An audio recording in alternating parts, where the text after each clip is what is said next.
to my view, a belief is an idea that you hold to be true. A faith is an idea that you hold to be true that you perhaps can't necessarily objectively demonstrate or prove to somebody else. And then in simple terms, your spirituality is what you choose to do about your belief in a non-physical way, and your religion is what you choose to do about your belief in a practical way, physical way. And I'd go a bit further and say that a religion is generally a set of defined practices to follow a particular spiritual path. So I believe in spirituality over religion, and I've argued against organised religion on a big scale the length and breadth of my life, and still do, because I think that organised religion breeds a culture of not thinking for yourself and not furthering your own spiritual journey by discovering and finding things out for yourself. Doesn't mean you can't talk to people, but I'm afraid being told, you end up at that awful crux that many big religions have ended up at, of saying, I believe and therefore I must be right. Nonsense. Absolute nonsense.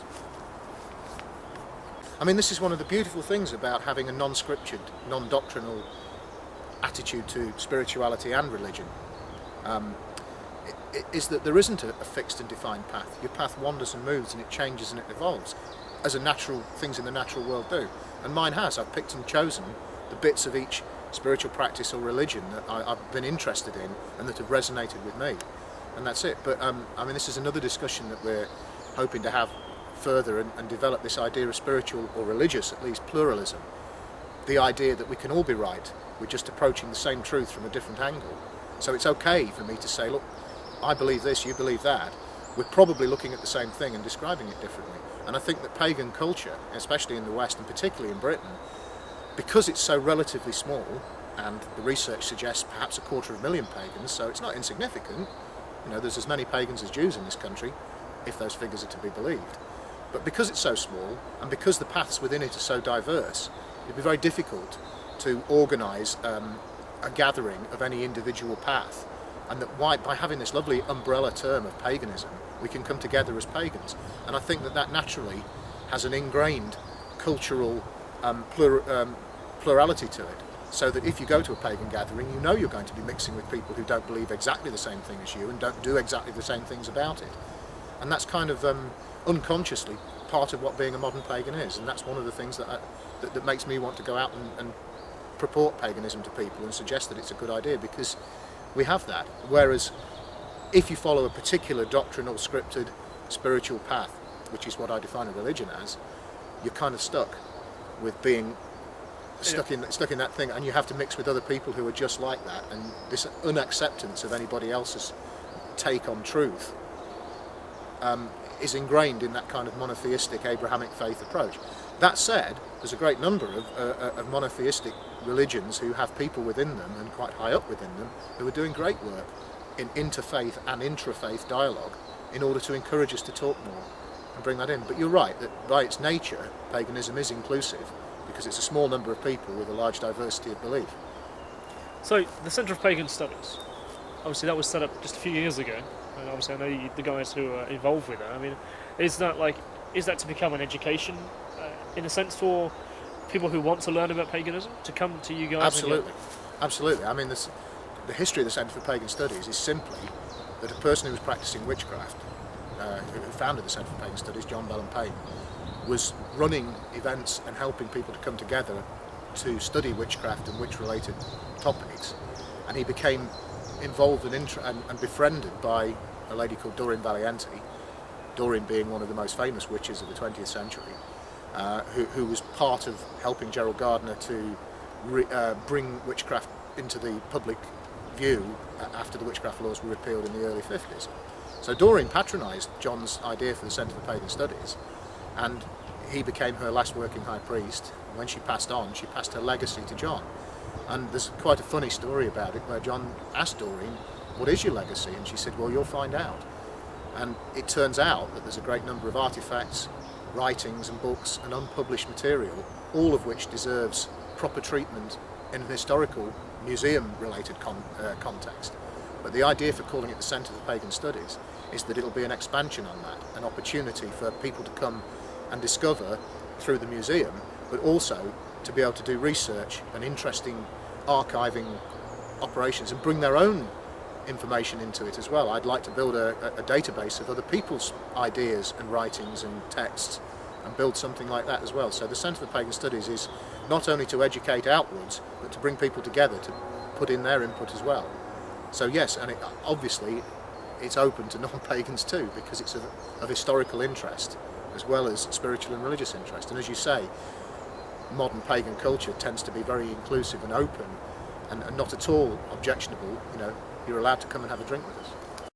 The Doreen Valiente Foundation essentially was founded because we needed to make a legal charitable trust. We realised that what we're doing was a non-profit organisation, and we needed to turn it into a charity as well, in order that the objects could be preserved properly and not owned by John anymore. So we formed this charitable trust with 5 of us, who became the trustees, and we all signed a deed and a document that basically promised that we would never be able to split up or sell the collection or take any money out of any of the proceeds of it ourselves. And John donated the entire collection of Doreen's legacy to him, to the trust. So in a way, it was a holding organisation that was there simply to own the object, while the Centre for Pagan Studies got on with doing the work of spreading the good word. And that's what we've done, and that's how it is, and that's how it was founded. So we signed the deed of trust in the document on Doreen's altar. Okay. Where I'm coming from with my friend Juan Anichi. Yeah. I mean, he's saying that the human beings who want and acknowledge and have developed their level of spirit to the understanding that they've got to connect can do so by looking back to the old ways, to the ancient spiritual practices, which, as you say, is a deep-rooted part of paganism. It is. And modern pagans do understand that much of their spiritual roots are in antiquity, and that when you look back at ancient cultures and civilizations, far from being absolutely primitive, they have mechanisms and manners which allow them to live in harmony with the earth, which we can adapt and adopt. As I said earlier, I don't believe we should all go back to trying to live in a primitive lifestyle. But human beings have some barriers to that, particularly in their advancement, and one of the greatest barriers, in my view, is language. It's also one of the greatest advantages, that ability to communicate. But we can't agree on things, and we end up talking about the same thing by using different words and falling out about it. And, you know, millions of people get killed because 2 sets of people can't agree on the same word for something that, even when they agree, it's the same thing. So, I mean, human beings have this sort of inbuilt destructive quality, which is also, you know, probably their salvation as well, if only it can be turned around. So people like Juan Anichi, I mean, I was very struck with Juan Anichi when I first met him. I thought he spoke absolute rational sense with a certain amount of charisma. But the important thing is that we've all got it. We're all connected. We can all develop our spirituality to a point beyond our physical existence. Our physicality doesn't really matter. So it's open to all, but you have to choose to be chosen. You have to come and discover your own journey and see how that relates to the earth and the journeys of the other people around you. And that's what we're trying to do, is to help people to find a way back to the old ways, spiritually, as not physically, in order to restore the balance. At the time that the Crusades and the like were starting to clamp down on indigenous pagan spirituality, paganism and the magic that went with it went into myth. And it hid underground in myth until it was later rediscovered you know, in perhaps Victorian times, when there was a resurgence.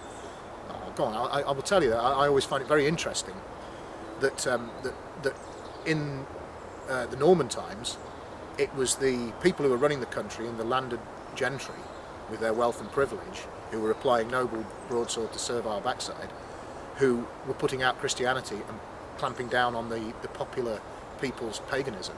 Whereas by the Victorian times, the roles were almost reversed, and it was the idle rich and those with wealth and privilege, like Aleister Crowley and those sort of people, who were getting interested in paganism, while actually it was Christianity who was there in the trenches, if you like, in the slums of the east of London, trying to run missions to save and help people in soup kitchens. So I think it's always quite an interesting flip how, within that period, it went from one to the other. But society is changing, and it is becoming educated, and you know, organisations like the Centre for Pagan Studies and the Pagan Federation and Pagan Pride are helping that. Because the most common question I get asked by somebody who doesn't know, particularly an interviewer or whatever, is, so are you a white witch?